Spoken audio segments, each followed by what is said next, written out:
Pushpa cinema release సందర్భంగా ఈ అల్లు అర్జున్ ఆ సినిమాకి వెళ్ళడం, ఆ తొక్కిసారి జరగడం, అందులో రేవతి అనే ఒక మహిళ చనిపోవడం, ఆమె సినిమా చూడడానికి వచ్చింది టికెట్ కొనుక్కొని. అల్లు అర్జున్ చూడడానికి రాలేదు. కొడుకు 9 ఏళ్ల పిల్లాడు, అతని చావుతులో ఉన్నాడు. ఆమె మరణం పట్ల సిపిఐ తరఫున ప్రగాఢ సంతాపం తెలియజేస్తూ ఉన్నాను. వాడి కుమారుడు త్వరగా కోలుకోవాలని చెప్పేసి కోరుతా ఉన్నాను. అసలు ఈ సంఘటన చాలా ఘోరమైంది. పుష్ప సినిమా అనేది ఒక ఎర్రచంద్రం స్మగ్లింగ్ సంబంధించినటువంటి హీనాతి హీనమైన సినిమా అది. అది సందేశం ఏమి ఇస్తుంది?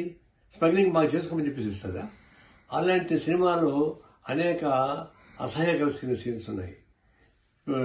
కూర్చుంటే ఒకసారి, లేస్తే ఒకసారి చెప్పేసి లేదంటే ఇంకొక సినిమా అని, ఈ పద్ధతుల్లో ఒక బూత్తో కూడుకున్నటువంటి పాటలు, సెక్స్ సినిమాలు పెట్టి, స్మగ్లింగ్ పెట్టి, ఈ రెండు సమాజానికి చీడపురుగులాడేది. దాన్ని ఎక్స్పోజ్ చేసేందుకు గవర్నమెంట్ సిగ్గు లేకుండా వాళ్ళకి ప్రోత్సహించింది టికెట్లు పెంచుకోవడానికి. ఆ 700, 1000 రూపాయలు, 3000 రూపాయలు పెంచుకొని టికెట్ ఇస్తే, 3000 రూపాయలు ప్రభుత్వం ప్రకటిస్తే వాడు 6000 రూపాయలకు అమ్ముకున్నాడు. అంటే ప్రభుత్వం ఏం చేయాలా? అదేమన్నా ఆదర్శమైన సినిమా? అదేమన్నా ఇది జాతి సమాజానికి ఉపయోగపడే సినిమా కాదు కదా. అప్పుడు ప్రభుత్వం అట్లాంటి ప్రోత్సహించడం తప్పు. దాన్ని వాళ్ళు ఆ విధంగా చేయకూడదు. రెండవది, ఈ జరిగిన తర్వాత, ఘటన తర్వాత రాజకీయ నాయకులందరూ కూడా ఉత్సాహంగా వాళ్ళ ఇంటికి పోతున్నారు, పరిగెడుతున్నారు. సినిమా థియేటర్స్, యాక్టర్స్ అంటే వాళ్ళకి తప్పదు, ఆ రంగంలో పనిచేశారు కాబట్టి. రాజకీయ నాయకుల కింద చీప్ ప్రచారం ఎందుకు జరగాల?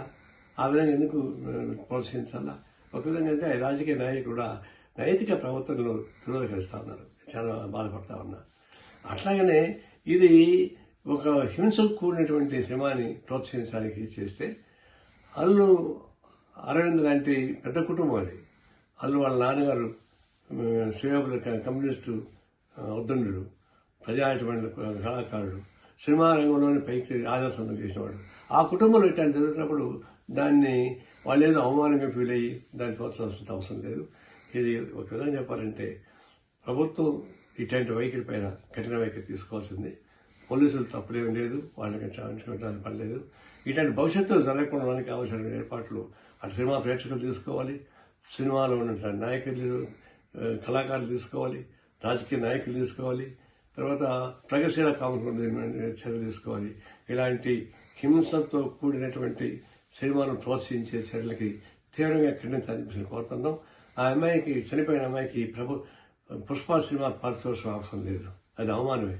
ప్రభుత్వం సహాయం చేయాలి, సభ్య సమాజం అంతా సహాయం చేయాలి, ప్రజలందరూ సహాయం చేయాలి. మేము కూడా ఆ విధంగా కోరుకుంటున్నాం, ఆ విధంగా సహాయం చేస్తాం. ఇలాంటి ఘటనలు జరగకుండా చూస్తున్నాం. ఈ జరిగిన సంఘటనకి విచారం అయితే వస్తూ ఉన్నాను.